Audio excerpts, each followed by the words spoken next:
Fluid Artist Meshka. Thank you for joining me. Today I'm doing another pour over this glass vase. I'll be using Artist Loft Ready to Pour paint in the same colors I used on this striped ridged vase, but it will have a completely different result because it's going to be on this smooth surface. So the colors I'm using are white, my custom dark brown chalk copper,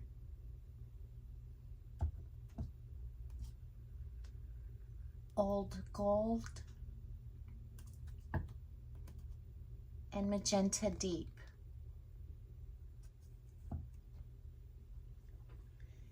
The consistency leaves a mound that quickly disappears, but you can use a bit thicker or thinner consistency if you like. But for more pronounced colors and less blending, use a thicker consistency. To prep my glass vase, instead of wiping it down with rubbing alcohol, I ran a load of vases in the dishwasher to clean them since I had so many. And I skipped taping off the bottom of the ones that are even and smooth because the paint will flow nicely over it. Then I applied 2 coats of Golden's GAC 200, which is a medium designed for glass, glazed ceramic, and other non-porous surfaces, so that the acrylic paint will permanently bond and not be as vulnerable to peeling or chipping. Then I covered the lip of the vase with oil to repel the paint, so I'm left with a nice clean edge. Keeping the vase elevated makes it easier to work with and lets the paint run down the lip rather than it sitting in a pool of paint. And it makes it easy to pick it up and move it, especially if you're working on a canvas. And of course, before you start pouring, make sure that your vase is level. And I'm pouring over a silicone mat so that I can either scoop up the runoff paint to reuse, or I'll let it dry to make some other crafts with the skins. And I'm going to start off by layering about 3 ounces of paint in this little cup. And I'll layer it again once I see how the colors show up and if I want more or less of a certain color.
The designs on this are super cool. Please leave me a comment and let me know what you think. And don't forget to subscribe and click the bell to follow me for more tutorials, new techniques, twists on existing techniques, contests, experiments, color inspiration, and informative videos. See you next time.